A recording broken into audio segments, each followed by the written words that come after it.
చనిపోతే ఏదో ఆఫీస్‌కి వెళ్ళొస్తున్నా, ఇది మన నితిన్ గారి office Jubilee Hill check post కాడ. అక్కడికి వెళ్ళొస్తుంటే ఇలాగా కాలొచ్చిందన్నమాట. కాలొస్తే మొత్తం ఏమీ లేదు ఇంక అమౌంట్. ఇంక అలాగా నడుచుకుంటూ వెళ్ళాం. ఎవరో ఫ్రెండ్ ఏదో పట్టుకొచ్చి కొంచెం కొంత అమౌంట్ ఇస్తే అయ్యి మనం నైట్ దాకా ఆగలేం కదండీ. నైట్ అవును కదా. వచ్చేసామనుకోండి పొద్దురికెళ్తాం. అవును. మనకు అప్పుడే పొద్దున 10కి తెలిసినప్పుడు పొద్దున 10కి బయలుదేరితే ఆ మారతా వెళ్ళేసరికి డబ్బులు కూడా అయ్యో! అయిపోతే అక్కడికెళ్ళిన తర్వాత కొంచెం ఇబ్బందయింది. పాపం మా చిన్నాన్నలు మంచోళ్ళు. మా మా సొంత చిన్నాన్న గాని, మా మదర్ వాళ్ళ చెల్లెలు హస్బెండ్స్ మన దగ్గర రూ. 1 కూడా లేదు. ఆఖరికి కట్లికి కూడా లేవు. వాళ్ళేం చేశారంటే పాపం ఆళ్ళే వచ్చి మొత్తం వాళ్ళు ముగ్గురు కలిసి ఒక 50,000 దాకా అయ్యి మొత్తం అన్ని కార్యక్రమాలు అన్నీ సెట్ చేసి ఇది చేశారు. కొంతమంది వచ్చిన చుట్టాలైతే మొత్తం హెడ్ బాత్ చేపించేశారు. ఎందుకు నీకు అది ఇది మీ నాన్నగారు ఎలా అదే అడగబోతున్నాను నేను. అసలు ఇంట్లో తిట్టలేదా నిన్ను? మొత్తం కొంతమంది బయటోళ్ళు ఇంట్లో వాళ్ళు ఎప్పుడు అనేవారు కాదండి. పాపం మా మదర్ ఎప్పుడు పాపం నెలంతని స్కూల్లోని అంగన్వాడీ ఈ స్కూల్లు ఉంటాయి కదా, స్కూల్లో ఫుడ్ వండి పెట్టడం ఇవి చేసేవారు ఆవిడ. ఎప్పుడు అనేవారు కాదు. ఒక్కసారి ఏమైందంటే నేను హైదరాబాద్ నుంచి ఇప్పుడు ఇలాంటి ఫ్రెండ్ ఎవరైనా ఒక రూ. 101 అండి అప్పుడు ట్రైన్ టికెట్ 101 అడగటం కరెక్ట్గా 101 అడిగండి. నర్సాపురం వెళ్ళాక అక్కడ చూద్దాంలే నర్సాపురం దిగి అన్నట్టు ఆలోచించుకోండి. ఎక్కువ ఒక్క ₹10 కూడా ఫ్రెండ్ ఎక్కువ అడగాలనిపించేది. అది ఎంత అవసరం అయితే అంత అడిగి తీసి బయలుదేరి వచ్చేసేవాడిని.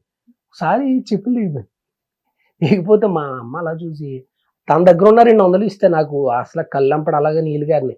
పాపం ఆవిడ వండుకున్న ఆవిడ పని ఆ డబ్బులు ఇచ్చిందన్నమాట. కానీ వద్దని మాత్రం అనలా.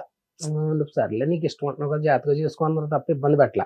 తర్వాత చిన్న చిన్న అవకాశాలు రావటం ఎంతో కొంత ఒక 3,000 4,000 వచ్చినప్పుడు 10,000 వస్తే ఒక 2,000 మనం ఉంచుకోవటం 8,000 అలా ఇవ్వటం అలా స్లోగా సెట్ చేసుకుని కొన్ని అడిగి రంగస్థలం ఎప్పుడైతే రిలీజ్ అయిందో సుకుమార్ గారి దయ వల్ల ఒక ఇల్లు ఒక ల్యాండ్ కొని, ఎందుకంటే అక్కడ అదే మన టాటాకి ఇంట్లో ఆ వాటర్ పడుతుంటే దాన్ని ఏమంటారు నీరు కారిపోతుంటాయి కదా, అవన్నీ గుండుగులు దాకలో పెడుతుంటే మూలకు పడుకుని ఈ రోజులు చూడటం వల్ల నాకు ఏమనిపించింది అంటే హైదరాబాద్ ఇల్లు మీద లేదు నాకు ఎప్పుడు.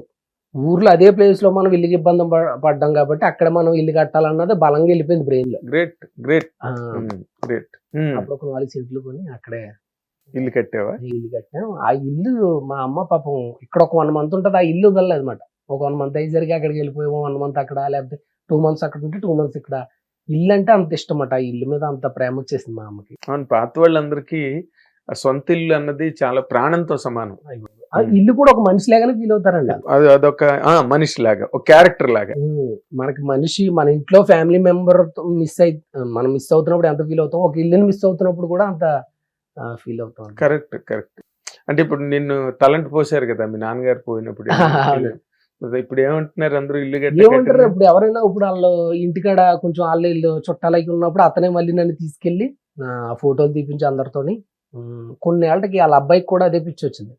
పిచ్చి వస్తే మళ్ళీ నాకే ఫోన్ చేసి వాళ్ళ అబ్బాయి నాకు ఫోన్ చేయకముందే బయట డబ్బులు ఇచ్చేసాడు ఫుల్ గా. దొబ్బేశారు వాళ్ళు.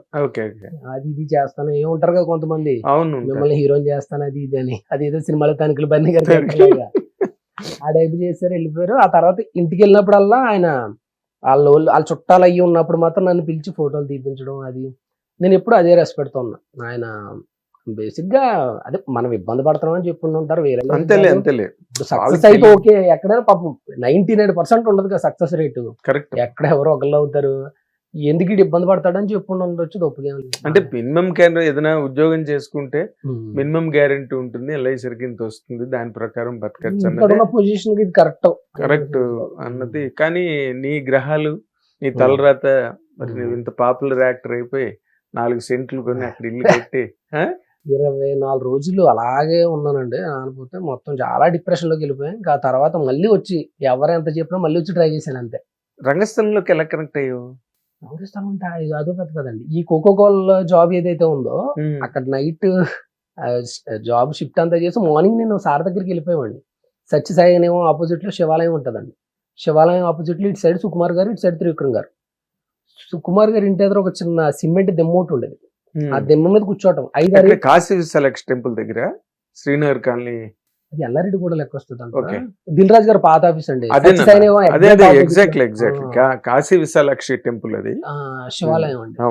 అక్కడ ఇంకా టిఫిన్ కూడా లేదు. అక్కడికి వెళ్తే ఈ ఆయన కుట్టుడాకులు అవి ఉంటాయి కదండి, కుట్టుడాకులో ఇంత ప్రసాదం పెడితే అది అతను నన్ను చూసేవాడు పెద్ద ఆయన. ఇప్పుడు కూడా ఉంటారు ఆయన వైట్ గా. ఆయన పాపం 3 ఇచ్చేసేవారు నాకు. ఆ బ్యాక్ సైడ్ మినరల్ వాటర్ ఉండేది. అది తాగటం వెనకాల 4-5 రూపాయల ఫోటోలు అండి అక్కడ. ఇక్కడ మన ఇందిరానగర్ గడ్డ మీద ఉండేది అది ఏదో స్టూడియో. అక్కడ ఒక 4-5 రూపాయలు, ఒక 40 రూపాయలు ఉంటే 4 ఫోటోలు 10 ఫోటోలు తీసుకోవటం, బ్యాక్ పాకెట్లో పెట్టుకోవటం, అక్కడ వాటర్ తాగటం, తినేయటం, మళ్ళీ ట్రై చేయటం మధ్యాహ్నం దాకా. ఇంకంతే. మధ్యాహ్నం అయితే అక్కడే ఓ 10 రూపీస్ రైస్, 5 రూపీస్ కర్రీ ఇచ్చేవారు అక్కడ. అవును. కర్రీ అయితే మళ్ళీ ఇబ్బంది అవుతుందని చెప్పి మా ఫ్రెండ్ నేను ఉండేవాళ్ళం. ఆకుల రాము అని ఇంకొక అబ్బాయి. సాంబార్ తీసుకునేవాళ్ళం అంట. సాంబార్ అయితే రైస్ ఇద్దరు షేర్ కలిసి చేసుకోవచ్చు, వస్తది. సాంబార్ కొంచెం ఎక్కువ వస్తుంది కదా, అలా సెట్ చేసి ఇంకా ట్రై చేయటమే. మాక్సిమం సొంతంగా ఎప్పుడు ఖర్చు పెట్టుకోవాలనిపించింది కదా. ఎప్పుడైనా 1000-2000 వస్తే ఫస్ట్ మా అమ్మకు పంపాలన్న ఇంటెన్షన్ మీదే ఉండేది నాకు. గ్రేట్. అందుకే సక్సెస్ అయ్యాను. అందుకే నీకు అంత మంచి గుర్తింపు ఆ, వచ్చింది. దేవుడి ఎప్పుడు మొదలుకి నీళ్లు పోస్తుంటే మొక్క బాగా పెరుగుతుంది. దయ. అది natural law of the nature's law అది. అవునా? దానికి నీ మొక్కకి నీళ్ళు పోయలేదు అనుకో, కొమ్మలు ఎండిపోతాయి. ఇంకా పువ్వులు పూసేది లేదు, కాయలు కాసేది లేదు. అంతే. అమ్మ నాన్నలకి చేయడం అన్నది ఎలాగంటే మొక్క మొదల్లో నీళ్లు పోయడం లేదు. అందుకనే నువ్వు బాగా పువ్వులు పూసి కాయలు కాసి పండావు. ఇప్పుడు నువ్వు రంగస్థలం గురించి చెప్తున్నావు. రంగస్థలం ఏమైందంటే అలా తిరుగుతుంటే 5-6 ఏళ్ళు నాకు కొన్ని రోజులు ఫీల్ అయ్యాను నేను. 5-6 సంవత్సరాల నుంచి తిరుగుతున్నాను, 100% లో వచ్చేసింది, నెంబర్ 1 నేను ఒక్కడిని వచ్చేసింది, నాన్నకు ప్రేమతో వచ్చింది, ఈయన వచ్చిన ఈయన అసలు నన్ను ఎక్కడ పెట్టట్లేదు ఏంటి, కుమారి 21F వచ్చింది, ఫీల్ అయిపోయి ఇంక నేను లోపల కొంచెం సార్ ఏంటి ఇలా చేస్తున్నారని ఫీల్ అయిపోయాను నేను ఫుల్గా. ఫీల్ అయిపోతే సడన్ గా కాల్ వచ్చింది. సడన్ గా కాల్ వచ్చి ఇలాగా సుకుమార్ సార్ రమ్మంటున్నారని చెప్పి, మన బుచ్చుబాబు అన్న ఇప్పుడు ఉప్పెన డైరెక్టర్, ఆయన ఇంకొక శ్రీనివాస్ అన్న, ఇంకొకరు అయిపోయింది పెద్ద డైరెక్టర్. అదే ఆయన వాళ్ళ ముగ్గురు నన్ను ఇలాగా ఆఫీస్ కి రారా అని చెప్పి తీసుకెళ్లారు. సారు ఇలా త్రూ అవుట్ క్యారెక్టర్, చరణ్ గారు 100 డేస్ ఉంటే నువ్వు 100 డేస్ ఉంటావు, అంత పెద్ద క్యారెక్టర్ అని చెప్పారు. ఇంకా అక్కడ నుంచి ఇంకా ఆగలేదు ఇంక బండి. రాత్రి నిద్ర పట్టి ఉండదు నీకు అసలు. మనం ఇంకా ఆ రోజు వెళ్ళిపోయి ఇంకా సారే ఏంటి సార్తో పాటే కదండి మొత్తం. ఫస్ట్ కూడా ఆయన ఏం చేశారంటే, సుకుమార్ సార్ మన సమంత గారికి, రామ్ చరణ్ గారికి పరిచయం చేసి, నాది కొంచెం పొల్యూట్ అయింది స్లాంగ్, వీడు ఎలా మాట్లాడుతున్నాడు యాజ్ ఇట్ ఈస్ ఇమిటేట్ చేయండి మీరు అని చెప్పి అంటుంటే, సమంత గారు పిలిచేవారు, చరణ్ గారు పిలిచేవారు, ఇద్దరు ఒకేసారి పిలిచేవారు. ఏదైనా డైలాగ్ ఉంటాం, ఓ అమ్మ అనుకున్నాను నేను. ఆ మాడ్యులేషన్ కి ఫస్ట్ స్లాంగ్ చాలా ఇది అనిపించింది. ఇంక మొత్తం అక్కడ నుంచి ఎక్కడ ఆగలేదు. ఫస్ట్ లో కొంచెం ఇబ్బంది పడినప్పుడు కూడా పాపం చరణ్ గారు భుజం మీద చేసి ఏం టెన్షన్ పడకు, 8 రేగులు పట్టేసి ఫస్ట్ రోజు కాంబినేషన్ అవ్వలేదు మన వల్ల, ఇంక తీసేస్తారేమో అనుకున్నాను నేను. పాపం ఆయన అలా భుజం మీద చేసి తీసిపోయాడు పక్కకి, నువ్వేం టెన్షన్ పడకు, బాగా చేస్తున్నావు, అదేం పెట్టుకోకు, అది ఇది అని చెప్పి వచ్చి ఓకే.